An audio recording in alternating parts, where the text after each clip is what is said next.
We discover that the Mayans, in their descriptions, were talking about the last 13-year countdown to the 0 year of 2012, and they described it as an age of revealing when the masks would be coming down. The Bible corroborates that, and they have talking about their apocalypse. But the apocalypse comes from the Greek, to reveal. In fact, what they really meant was the apocalypse was a physical thing. Apocalypse was a big leather covering that covered something. That's all it meant. A leather covering. A leather covering. What's the metaphor? Yeah. Your body. The leather covering of the skin of the human being. That's what the apocalypse... And that's why they said the Battle of Armageddon will be fought in the air, meaning it's not physical. It's an intellectual battle. Anyone who's done a little study of the metaphorical, symbolic stuff knows this. We've established that there are these great connections between the microcosm and the macrocosm. And now, fortunately, it's not just the mystics, you know, the true yogis, it's not just the Wilhelm Reichs and the occultists who've been talking about this. At last, finally, the scientists are also are catching up. Dr. George W. Cryle of the Cleveland Laboratories announced that he had discovered at the heart of every living organism a tiny nucleus of energy all aglow, with temperatures ranging from 3,000 to 6,000 degrees of heat, which he called radiogens or hot points, precisely akin to the radiant energy of solar matter. Look at that, precisely akin to the radiant energy of solar matter.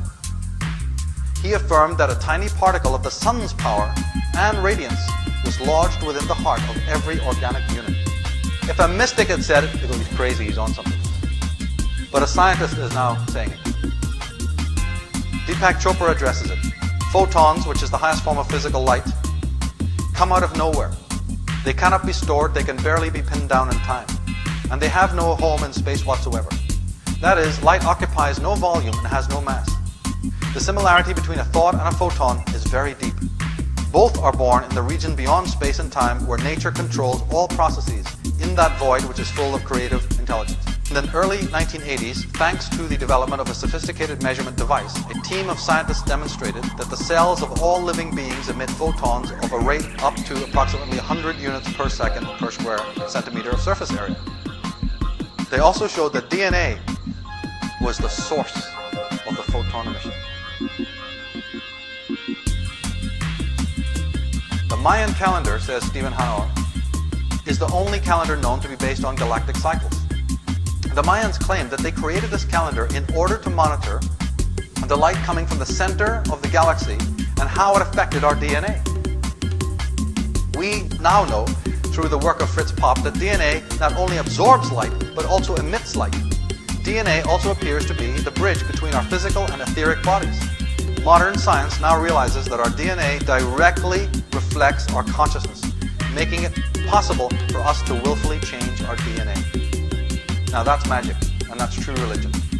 Of course, the slave wants nothing to do with that. He's given away his power to others who do the thinking for him. Consciousness changed my DNA? You mean disease is changeable by consciousness? I don't want to believe that. It's external, it's a bug, it's a virus that's outside of me. I don't want to have anything to do with consciousness. I don't want to think. I don't want to change my consciousness. No. I believe what the FDA and the AMA tell me. But as a matter of fact, the opposite is true. The whole of matter can be transformed and changed by thinking. DNA is nothing but an expression of vibration, of energy, affected by thought. It's below thought. Your thinking will transform it. But my goodness, what would this philosophy now would do to the human race?